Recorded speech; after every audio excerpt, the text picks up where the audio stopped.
Okay, we're live. We are live. Welcome to Literary Roadhouse. One short story once a week. I'm Maya. I'm Rammy. I'm Gerald. And I'm Anais. And this week we are discussing the short story La Cuesta Encantada by Colette Sartor. And this story is about a woman whose husband has been recently diagnosed with some sort of Alzheimer's or something very similar, and how she's dealing with it. And her friends are getting ready to leave the small town where they live, and she's having memories of her past, and she's really worried about leaving because she wants everything to stay the same. And this story ends with her and her friends all deciding to leave to a retirement village, and she's finally dealt with the problems with her husband. Oh my goodness. This story. Can I just say this story? How did you guys feel about this story? Not very positive. Gerald didn't feel positive about the story? No. Nope. I'm throwing down. I'm ready. Nope. Really? Really? Rammy? I have to go middle of the road for this one. I'm so confused. I love this story. Annie? I love it. Love it. Love it. Love it. Do you think this is a male-female thing? Like, what's up? Only if men are heartless. That's the only way that it could be a male-female thing. I'm just these so confused. I thought, oh wow, I knew Gerald was going to love this story, especially considering the short story he's been working on where someone... Okay, what is it about this story that turned you off, Gerald?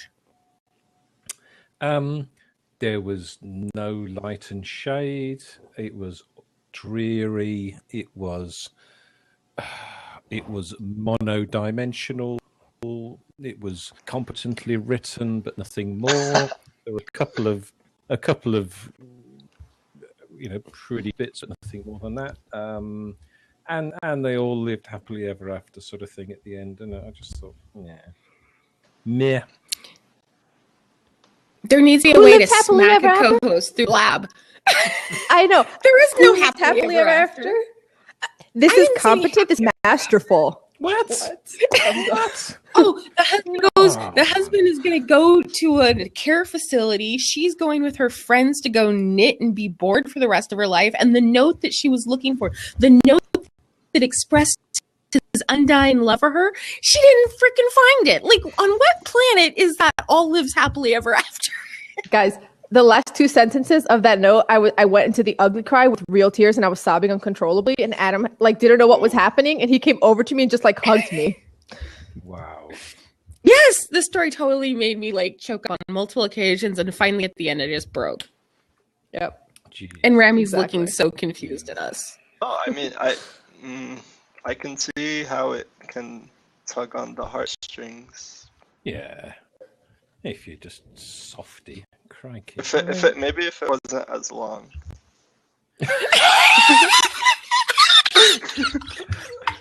Fantastic. I knew you were going to say something. I mean, I don't think you have to be a softie. I'm trying not to laugh, given that in Slack, Gerald was like, this is a 13,000 word story. And I'm all like, hey, don't say it out loud. Maybe he won't notice. But just before you joined us, Maya, we tried to get that out of the way, and I thought we had, but obviously not.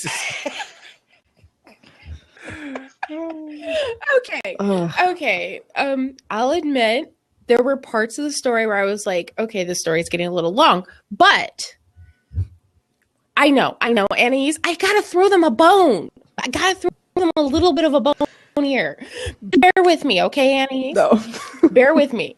Okay. But something about the story kept me engaged, and it was so emotional.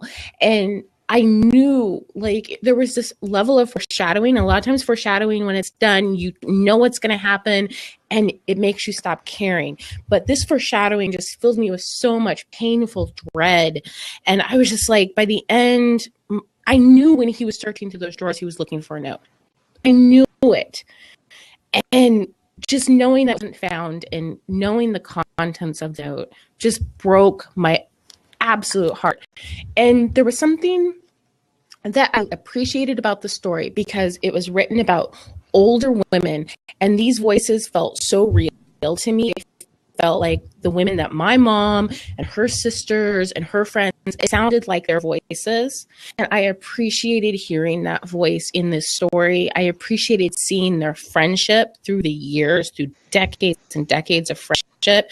It felt so beautiful and natural. And as she is dealing with this, the way she pushes her friends away and the way her friends don't let her, that to me was what really got me. It wasn't just the tugging of the heartstrings because her husband forgets who she is. It was seeing that support and that love between these women that really, really drew me into this story. Good. Yeah. And I wow, Gerald. Okay, well, congrats on being wrong. So, well, he's going to be a serial killer soon, so he's got practice. Oh, yeah. I feel like for the people who aren't reading our Slack, where we're just constantly teasing each other, have no idea, like all these inside jokes, but it's okay. They'll get them. Gerald's a serial killer. They'll get there. In the CIA. There you go. Yeah. Cliff. In the CIA. Yeah. There you go. Not yet, not till the 100th episode. Then everybody knows.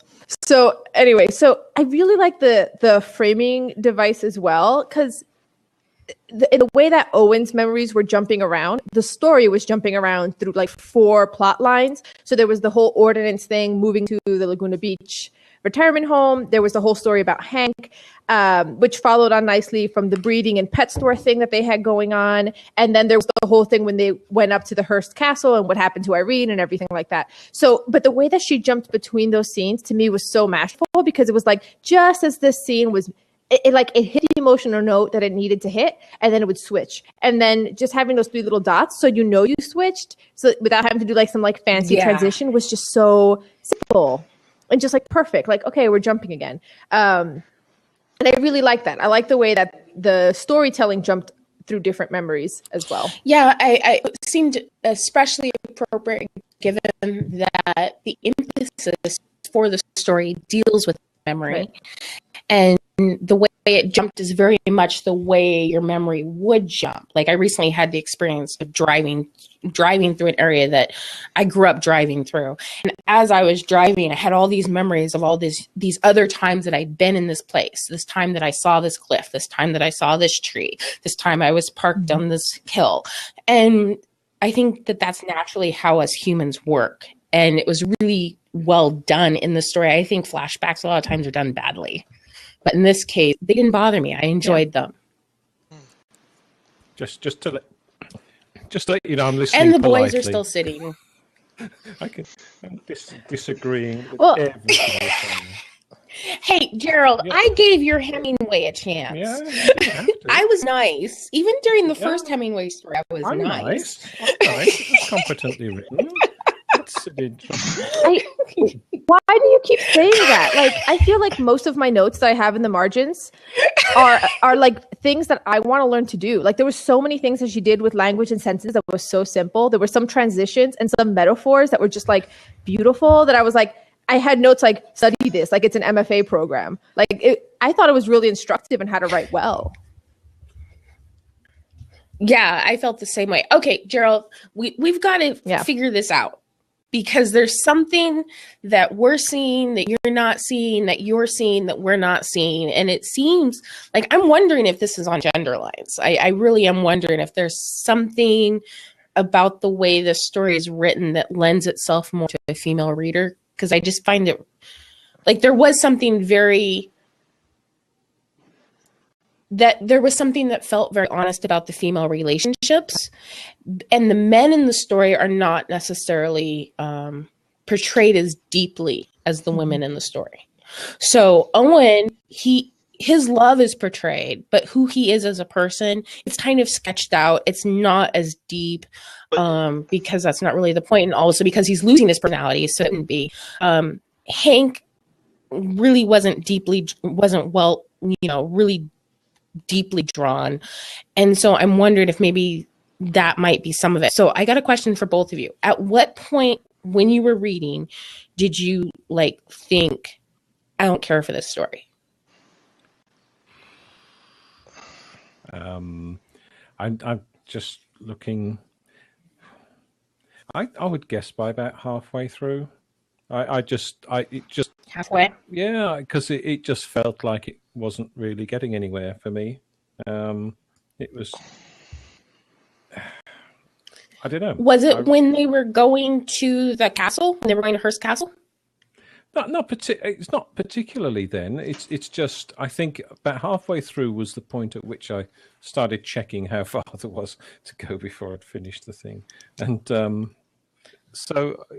that's a bad sign, really. And then I kept on checking because yeah, yes, I'm not being nasty, other than for comic effect, of course. But I the flashbacks were good. I liked the relationship between the three women. I think, and as you say, she was desperately trying to push them away, and they were resisting them because they were true friends. But so what? Sorry. So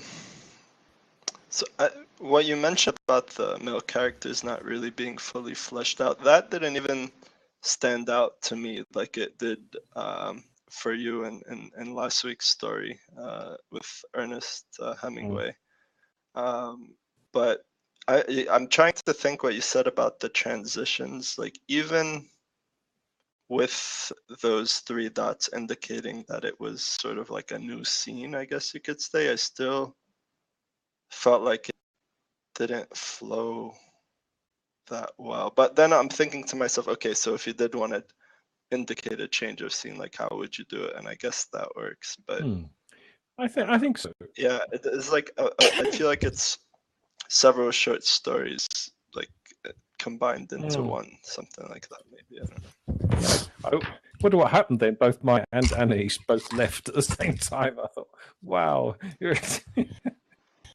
Yeah, we were having a protest.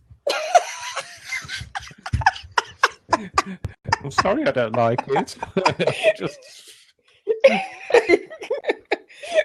Not only that, but then my batteries ran out at the same time. Oh no. Oh geez. And I was like, really? So give me a minute.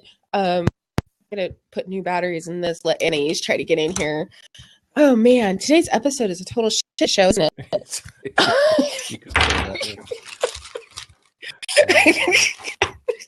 Like, can anything else go wrong?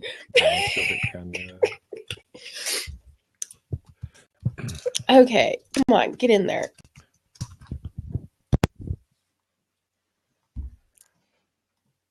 Wow. Yeah. Is Costa Rica just not being nice to Anais today at all? Strange, isn't it?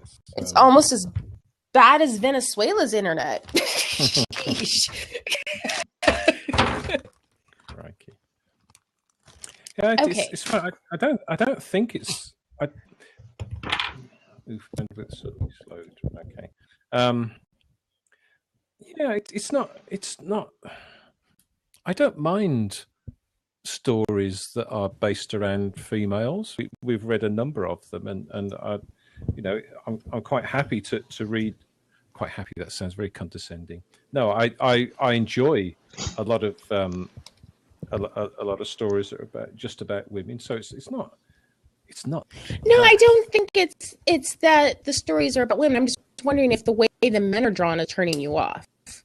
Not at all. It doesn't need to. It seems like the men aren't as fully fleshed out as the women. But like we said before, if they're not the main protagonist, then there's no need for them to. You don't have to. Exactly. It was just a question. I'm just trying to figure out why it is you guys can't see the genius of the story, and I was trying to give you guys a way out.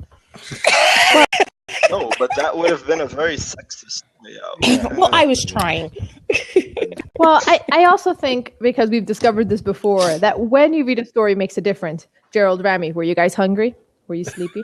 Like, that's legitimate, because there's been stories that if I didn't read at the right time, I'm already a little, come into it a little Were bumpy. you feeling forgetful? Sorry. That's ageist. But if we're gonna go that route, then we would need to do it for every story that we read, right? Yeah. We need to ask ourselves that. True.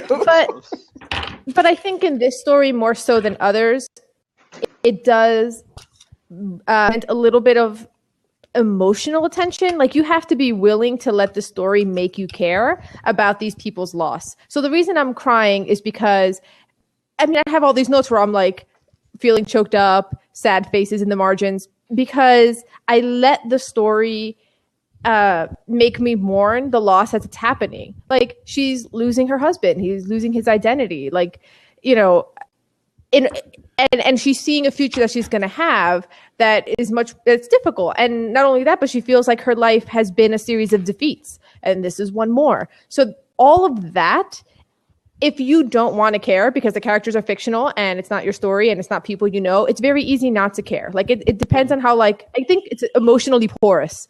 How porous are you so that those things can come in that moment?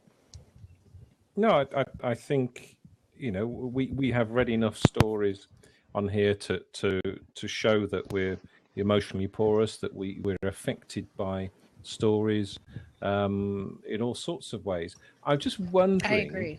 I'm just wondering, actually, whether my antipathy towards this story might be something to do with the fact that I've written half a novel along the same lines of a woman losing her husband to Alzheimer's, stroke, dementia, and how she deals with it and how she comes out the other side.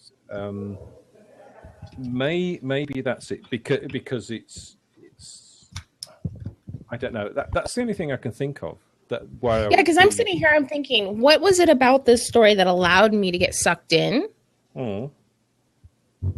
Because I can see where you're coming from. Like, the story is really simple in a lot of ways, but there were little things that really sucked me into the story. And Anais, you're gonna have to pull some of this from the blab because my recorder went off and I finally got it working again. So there were things. It was a really simple story. Like, if I were to sit down and I were to sketch what happened in the story, even the structure of the story, it's a really simple story. But there was something about it that really drew me in. And I'm trying to figure out what that is. For me, I think what allowed me into the story was the friendship between the women. But if I were to try to come into the story strictly from the relationship, the husband and the wife, that relationship could very well be a little on the saccharine side if it wasn't balanced by this complicated friendship between the women. I think I would not have liked the story as much if I had come at it from that angle. I might have felt it was too saccharine, it was too sentimental. It was, perhaps deliberately pulling on the heartstrings.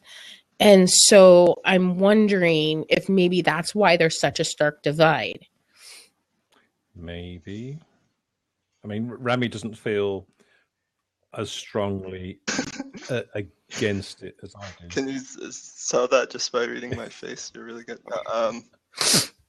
No, I think all of those. I think all of those are very valid points, and I think it could be maybe because we didn't connect on as deep as a level as perhaps you and Anais did. Gerald's I'm trying to find some way that, because I don't like missing things in stories. I don't like. Oh, I have that feeling all the time, Gerald. Welcome to my world.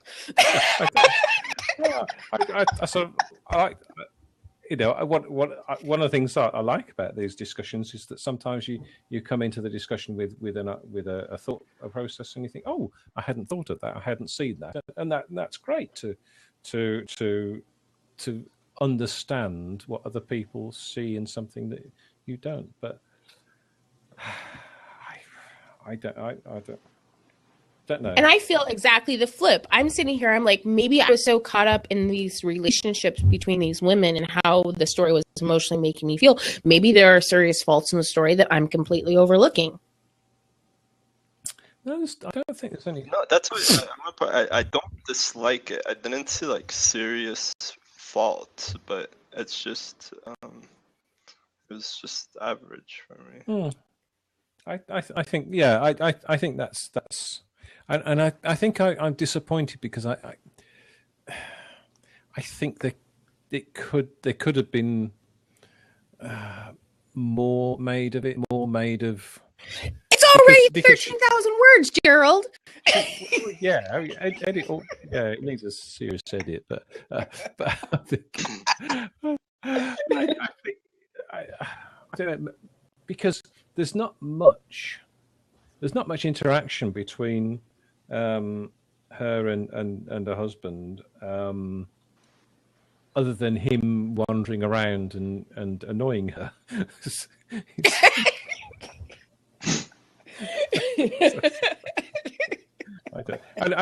I sort of find myself saying to the story as I was going through it, yes, I get it. Yes, I get it. Yes, I get it. You know, it sort of hammered over the head several times with the same thing. Yeah, I'm being overcritical here. I'm trying to. No, I think that's totally legitimate. I actually don't think the story was so much about her I don't think the story was about them as a couple. I think it was about friendship and about loss. I think it was about acceptance, and their love is the background for that. But I don't think it was about them, because they would have figured more prominently in the story. And as I read the most prominent relationships in the story, while theirs was the most sentimental, it was not the most prominently displayed in the story. Yeah, and I think also because the story is about aging, also because there's a lot of choices that they make, always keeping in mind that they're planning for the end now. They're not planning for some next life event. Weddings are over, kids are over, right? It's just, there's only like one major life event and it's the final one. And I think that also has been something that's been on my mind a lot lately, as I think I've mentioned it before, like my mom turned 50 last year and she like has not been coping with that very well. So she'll talk like to me about old? It. Did you hear this, girl? It's funny. I have a friend who's 50 who looks better than some 20-year-olds. I'm like, 50? Old? It's not a vanity thing for her though. It's like it's basically this, like, what's next? What am I planning for next? Another birthday that ends in 0? Like, you know, like yes. it's more like that kind of thing. Yeah, like 30 years. Yeah. So, but I think listening to her like talk about that. Off the cliff, Gerald. I was thinking she should write short stories. I'm actually working on a short story that has that. Yeah. What are we talking? I think he's talking about your mom should do short stories. No, I know. And I'm saying I'm kind of writing this kind of for her because I hear it so much. So it's like, okay. Yeah, your mom's pretty amazing. Yeah.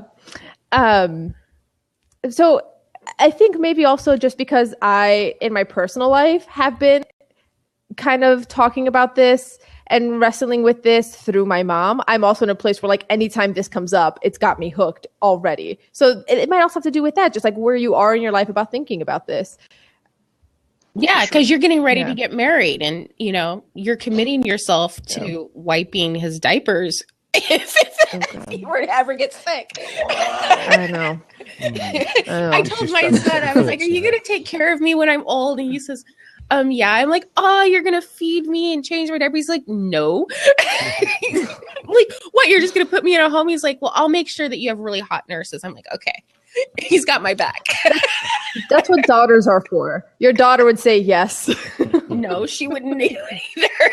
She would. They both want to put me in a home without nurses. Oh, man. Okay, can we talk about the language in the story? The language in the story felt very clean, but there was nothing in the language that really showed itself. Like the language, at no point when I was reading it were there signposts from the author that, you know, kind of said, I'm a great writer, look at my awesome sentences. Like you see that sometimes in writing. I didn't get that sense at all in the story. When I was reading the writing and I was sort of like noticing all these little moments of brilliance, it made me think of like when you're watching a real professional and artistic figure skater and it looks so easy and effortless. It looks like I can slap on some skates and do that pretty circle too, no problem, except you can't. It's, you know, and it's not the figure skater who's like doing like a backflip and a triple whatever and like landing on one foot. Like she's not showing off. Like it's just this like, just like this like effortless. There were some transitions where I just highlighted them and I was like, learn to transition like this. Like just really, really nice. Yeah. Bye, Gail. It's okay. We can cut it out. Yeah. The transitions, especially because it was really easy to read over transition and not even notice that it was a transition. And then you're like, oh, that was a transition. Wow. And there was one that it was a transition into a metaphor. I want to find it because it was so good. I was just like, oh my God. So, okay. So when she starts doing the thing, when they do the final confrontation and she's watching the seals and the metaphor is kind of like she's the seal pup or the cow that the bulls are coming to fight over. There's that parallel. And when she first starts introducing that, she's there by herself watching the pup be released from the flatbed into the rest of like a group of seals. It's like what, like a pack, a herd? I don't know. And then it says, at the end of one paragraph, off in the distance, 2 bulls circled around a cow feeding her pups. And then, Althea, we need to talk to you. Like just that, you know, like in case you missed it, right? Like you can't miss the meta. Rammy, well, that's what I mean. So we've been focusing so far about what Gerald and I may not have liked about the story. Talk about some things you did like. That. Well, that's what we're doing. Okay. No, but I mean, I'm saying that's one example, but maybe let's focus more on. There were a lot of examples in the story. For me, the characterizations of the women was really strong. Having a story with really, really strong, lovely characterizations of women in their 70s. You know, Irene still wants to get out and have fun and meet somebody, you know. I really enjoyed that. I enjoyed how Althea has felt burdened by this need to care for people. First her mother, and now she's gonna have to care for Owen. And after her mother, like that constant having to care for her mother created a situation where she didn't want to have to care for anybody anymore. And then here's Owen, and now she's going to have to care for him, and she wants to. She doesn't want to let him go. She wants to keep everything as much the same as possible. There was something very honest about that. And how I really appreciated how she was mirroring that with how she was caring for this pup. You know, there was a sense that as long as the pup's okay, I'm going to be okay. As long as the pup's okay, everything's like, I can control things. And so when the pup was killed at the end, towards the end, it ripped my heart out because that was a really wonderful metaphor for her losing control and not being able to control her environment as much as she wanted to.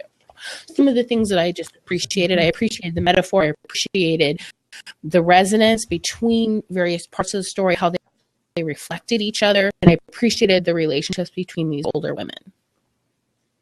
Does it make me a horrible person if I laughed when the seal died? Yes. But I guess in character with your secret serial killing side life.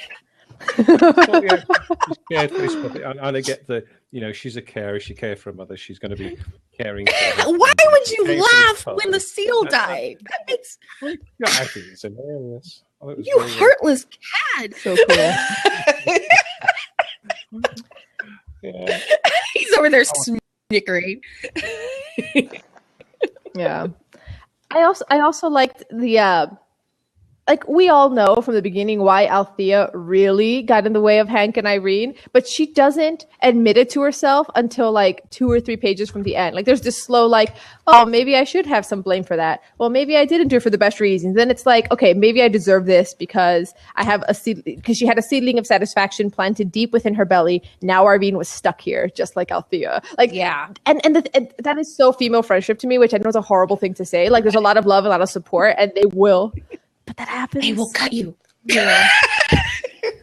Just a little bit. And then say it was for your own good, but it wasn't. Maybe that's why that. Because I think Irene. Maybe that's because we men don't get that. You know, if one of my mates wants to go off and see the world, or go and live somewhere else, say, hey, cheerio, have a drink when you come back. You know, it's no big deal. It's oh dear. Yeah, that's a strange one. There's a level of competition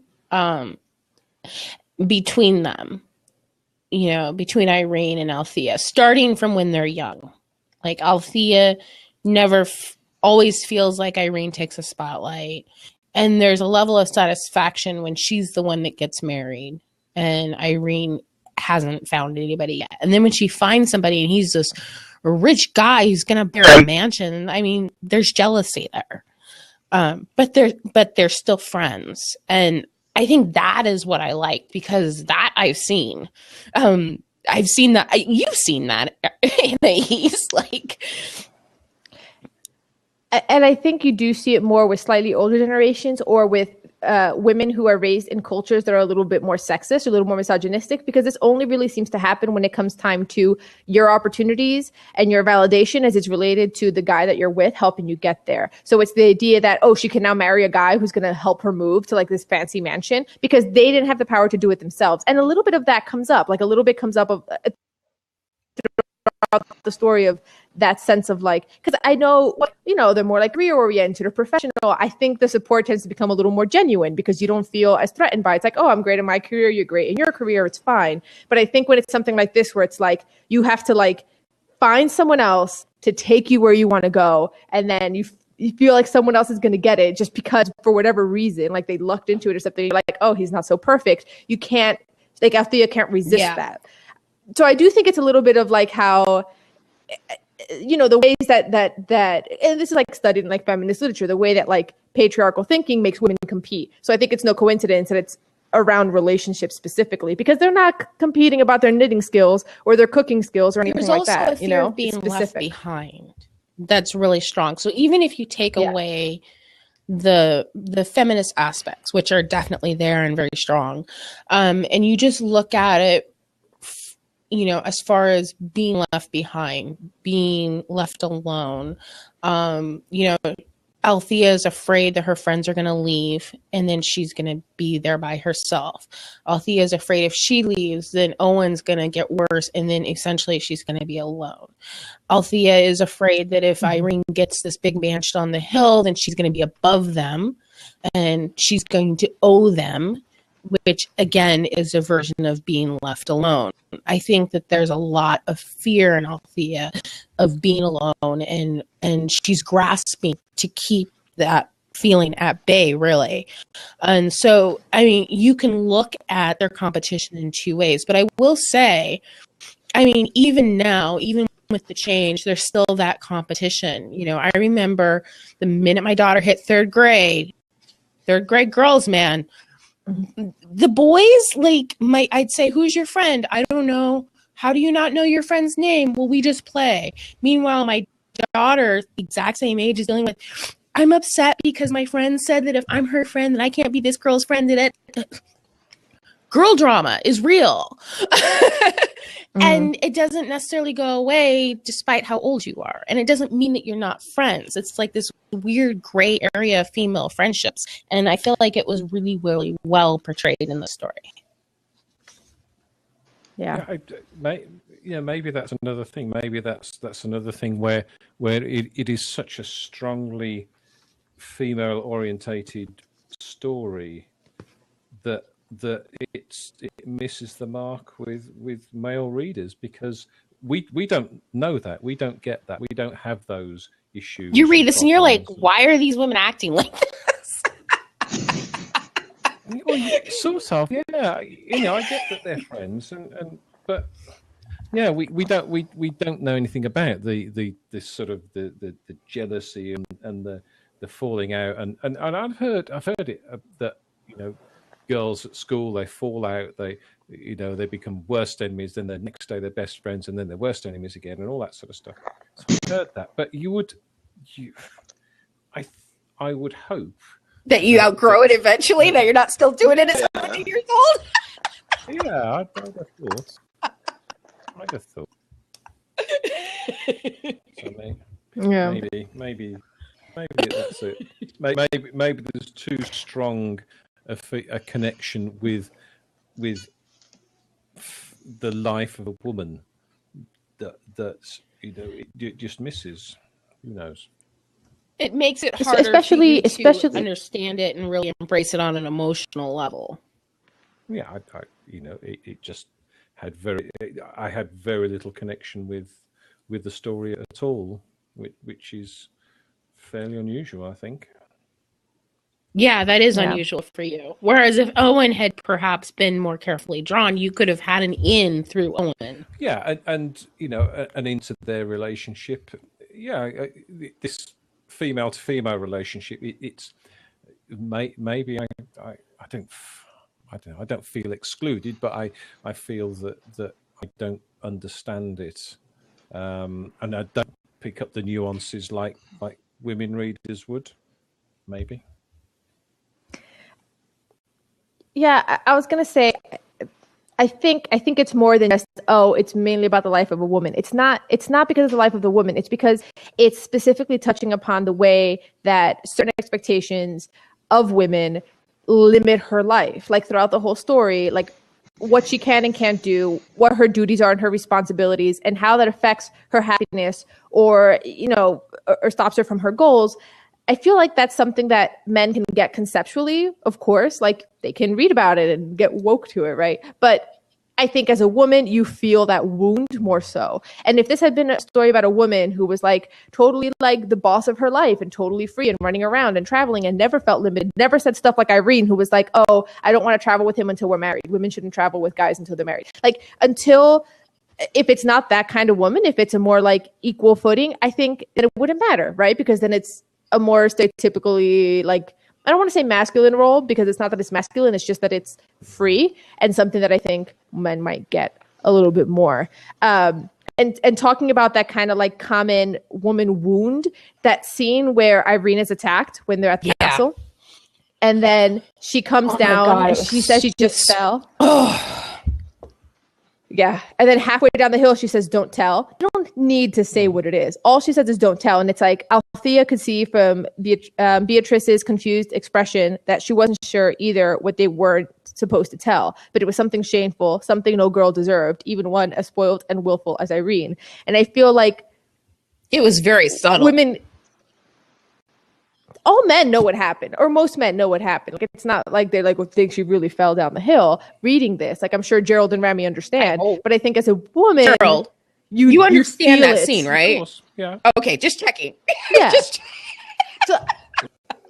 So I'm thinking that's what happened. Like, I feel like guys are totally capable of understanding what happened here, but maybe it's harder to feel it until you've lived it. Because, like, I don't think there's any woman alive who has more than 4 female friends who doesn't know someone who's been assaulted. That's just part of it, you know? Like, everyone knows at least one, probably more than one. Yeah, definitely. So it does feel like technically the story, you know, it feels like what is attracting me and Anais to the story and what is making it difficult for you to be attracted to the story is the emotional aspects of the story. It's not drawing you guys in. And the thing is, we've read other stories that were very female centered that still drew them in, that especially because Charles was very open to women issues and stuff. And so, you know, frequently I'm the one that's like, give the guy a chance. And Gerald's like, men, you know, like that is frequently happening on this podcast. What am I being called? A male apologist? Thanks, Gerald, for that one. and so I find it very intriguing that in this particular story, a story where I think this is probably the strongest I felt emotionally. I won't say it's my favorite story because it's not, but it's a story where I was hit the heaviest in like my emotional feels of any of the stories we've read so far. Yeah. It's the only one that got real tears. Yeah. Other ones have choked me up, made me feel the things, but this one I ugly cried. Full on ugly cried. And I find that very intriguing. I think it's the shared woman wound. That's what I'm going to call it. Shared woman wound. Yeah. Yeah, like you need, not that guys don't get it. They get it. They just can't feel it. You know? They get it. And you can send the hate mail to mail@literaryroadhouse.com. I think it's true, though. I think it's true. I'm not saying, like, I like you said, Gerald's always very good with women's issues. He gets it. It's not like he's saying this is the way it should be. You know, like it's not bad. I'm a bad person usually on this show. Okay, guys, so we've talked a whole lot about what you didn't like about the story. Can you guys tell me something you did like? Was there anything you guys liked about this story? And if you say competently written, I'm going to reach through the lab with both hands and strangle you, Gerald. So he has nothing. Yeah, so I have nothing to say. No, it was reasonably well written. I think. See, I didn't. Did he just do that? Gerald's whipping out a thesaurus competently. Did he just come up with a simile? Yeah. Oh my god. There was some. I mean, there was right. Let's because I did highlight some bits and when she was describing Hank and his skin was coarse and his voice loud and cigarette roughened, asserted his opinions for everyone to hear. So that, you know, I like that. That's a good bit. And just before that, she says he watched her lips taut, eyebrows raised, waiting for an answer. She stood there, barely able to breathe. This was their future. This. So, you know, yeah, good writing. But those highlights for me were few and far between because it was just sort of droned on. Droned on. Yeah. women this, women that.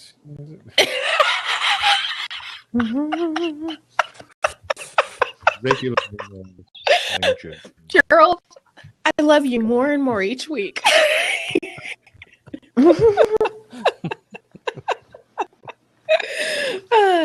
I'll be the president of the Gerald fan club. Okay, so was there anything else that we wanted to talk about before we rate this as? No, what did Rammy like anything about the story?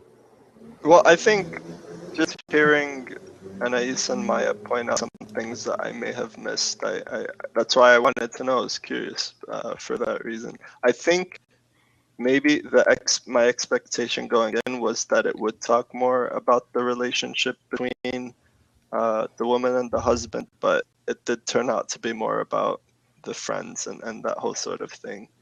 And that was good. I think. Sorry, Rammy, interrupting, but yeah, we don't feel the whole women relationship like women do. But I think I can appreciate that they're friends and they stick together and they're still together through all this time. I don't know. I'm trying to find something positive to say. Yeah.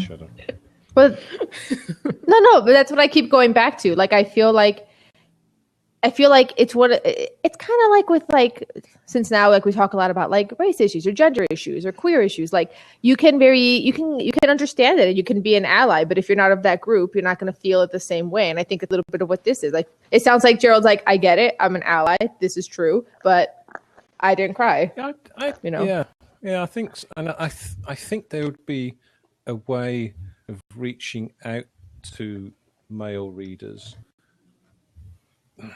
by writing. Yeah, I think it could have been done. I think if Owen had been more deeply drawn, it would have given you guys an in. I think the fact that all the male characters were kind of sketches made it harder for you to get that in. Because once you get in, then you can find your way to understanding and feeling those emotions. But you have to have an angle to get into the story. I don't think so. I love the fact that the story is really centered on these older women that are friends. And I think that that is something that we don't get a lot of. Like in the 90s, there were some really good movies. There was a couple books, but like usually about friendship, women, books and stories, it's like younger women. You know, you get a lot of like 20, 30 something friend books and stories, you know, and it was nice to see this with these older women. And I really want to read more from this writer, most definitely. Yeah. Yeah. Okay, Gerald, fine. We get it. That's right. Are you going to pull all those mutterances? You better be keeping them all in a file somewhere. All of Gerald's little mutterances in a file. Okay, what are we going to rate this? I'm rating it 5.5. Doesn't get a 6. I love the story. There was something very emotional about it. It drew me in. It was lovely. It was emotional. I cried. But it wasn't like the perfect story. You know, like there was something missing, but I couldn't tell you what. It just, the sky didn't open up, the angels didn't sing. But I did cry. Should we let one of the boys in so we can like... Yeah, I have to say, I was swayed by your arguments, so I'm going to go with 4. Nice. Just out of curiosity, what would it have been before the conversation, before we bullied you into giving it a bigger score? I was very middle of the road. I was going to go 3. You were a 3? Okay. Yeah. So for me, see, I'm struggling to connect your prophecy right now because the story does feel perfect to me. Like I loved it all the way through. But so I want to give it a 6. I probably will give it a 6. Even though it's nothing like my other 6s. It's like a 6 for a completely different reason. But I think that's fine, right? Like there's different reasons why you might fall in love with the story. So I think I'm going to go with a 6. I thought it was absolutely great. I will say this though, this conversation did bring me down a little bit from my excitement in that I thought that this was going to be something that absolutely everyone would love. And I didn't realize until we had this conversation that, I had the exact same response. I figured that Gerald and Rammy, like all of us would be that all in. And when they were like, I was like, what? Yeah. I've never been so far off. Usually I can I was very tell. confused. Usually I'm like, okay, Gerald's going to like this story. Rammy's going to hate this story. And sometimes I'm more off with you than anything. But usually I can get them like pretty much targeted, and the fact that they both didn't like it completely caught me off guard. Yeah. So like one of my notes was kind of like, this is so accessible. Like you guys know, like I love George Saunders, but I feel like Saunders is a sliver of readers who are like never going to get turned on to Saunders. And I felt like this is something everyone would love. And to have that rug ripped out from under me is like, yeah, we're experiencing a little bit of cognitive dissonance. Yeah. Yeah, I don't understand. Gerald, well, hello, can you go? No, well, right. I'm not going to use the C word, but you know, it was an okay. It was an okay. I'm not going to use the C word. It was an okay story. I actually started off at a 3, but I'm actually dropping down to 2.5 because having listened why I don't like it and why you do love it, I think it excludes men because what? Well, because you all the good stuff you're feeling, we don't. So it's just a so-so story. It's a so-so story because you don't have a heart. Someone take it pause. Please. I have my fangs out. No. I have a collection of hearts. No. On your shelf. No. No. No. Go on. I am pushing back on this. Because how many stories have we read where it's for a different culture? It's not for Westerners. Everyone's like, but that's fine. It's fine if it's not for Westerners. But now when it's for women and not for men, now it's a negative? No. Hey, even Jonathan said Gerald has. Why do you have to take this so personally? It doesn't have to be. It doesn't. It's. I mean, I agree. She could have made But it it would have been more a different inclusive to men, story. and that probably would have been fine too. But she didn't, and that's fine. So I'm not Right. Yeah, I'm not saying it's wrong to do that. I'm just saying that's why I'm rating it 2.5 because I'm excluded from the good stuff that you're feeling. So But that's not the author. That's just you. That's the fact that Well, it's fine. We rate personally. We rate personally. You can very personally be wrong. Gerald, you are so not hearing the end of this. This will come back and haunt you eventually. Well, I think because this is my last podcast. We're women and we track these things. It's my last podcast for a couple of months, so people will think that I've got so. Yeah, I'm away on holiday. So Really? No, we're not going to let him. Yeah, he's going to go on his road trip, but we'll just stalk him. I mean, he'll be back like in July, right? Yeah. Yeah. We're going to do nothing but read Hemingway the entire time you're gone. Just to spite you, we're just gonna do and then a ban on Hemingway once he gets back. No Just more Hemingway. magical realism for 6 months.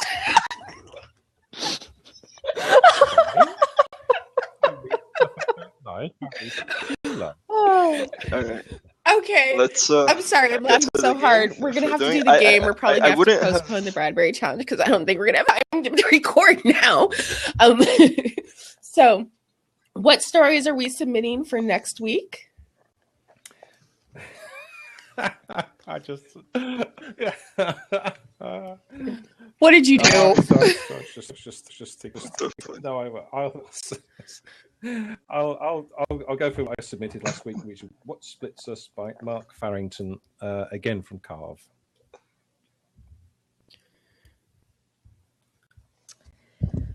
I'm putting in what I've been putting in for a few weeks. The Wig by Han Don. It's in Granta. All right. I didn't actually check if you folks had read this before, but I hope you did. It's Harrison Bergeron. We have not. Have we read any Vonnegut Ooh, yet? I like Vonnegut. How did we miss that? Not on the show. Oh, Rammy better win. So we have good. not read I'm any excited. Vonnegut. Like we've been Ramy. falling down on the job here. Don't fail us. Well, I'll nominate it again if it doesn't work out this time. Yeah, Ramy sticks to his stories every time until he wins. It's easier. Okie dokie. So here we go. The very first one. I'm going to start with Rammy because he's first. Who's on first? All right. How much does the average adult? What's the topic are we doing? I just random You question. figure it out when you see the theme. Like you can figure out what the topic is. How much does the average adult human brain weigh? 2 pounds, 3 pounds, 5 pounds.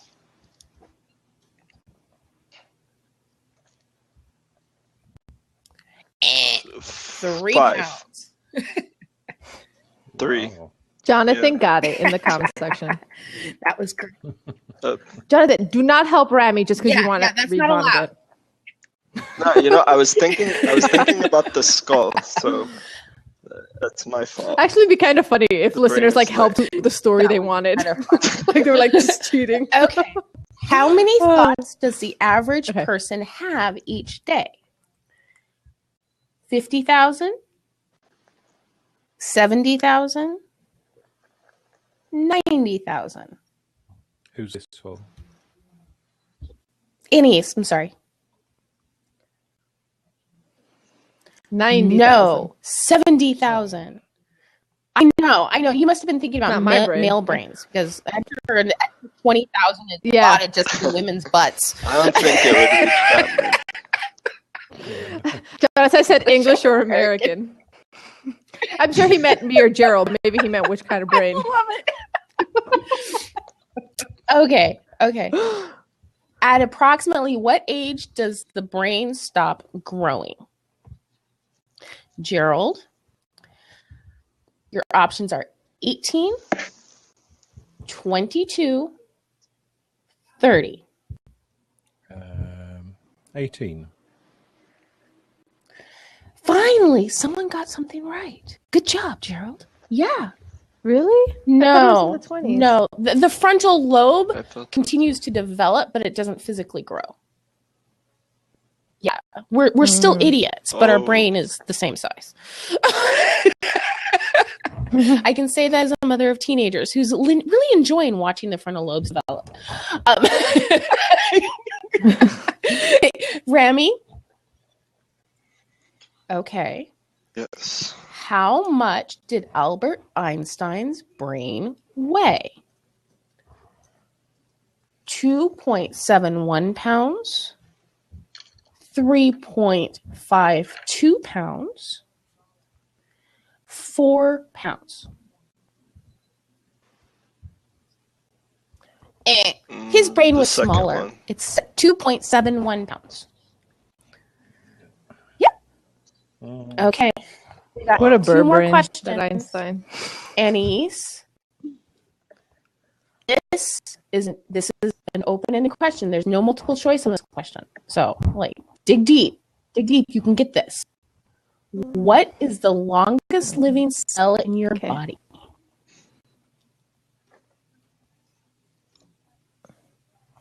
Your brain cells. The neuron? Good job. See? Yep, you're so right. Brain cells. Yeah, brain cells. Yeah, you got it right. It's brain stuff. So now, Gerald, for the win. Here you go. Okay. Dig deep. Which hemisphere of the brain has more neurons? The left hemisphere or the right hemisphere?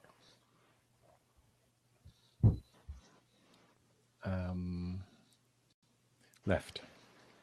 And he's right. Gerald, so what are we reading next week? Yes, Yeah, that means he has to record from the bathroom of a gas station where his trailer is parked. So, Gerald, what are we reading next week? Reading What Splits Us by Mark Farrington from Carve magazine.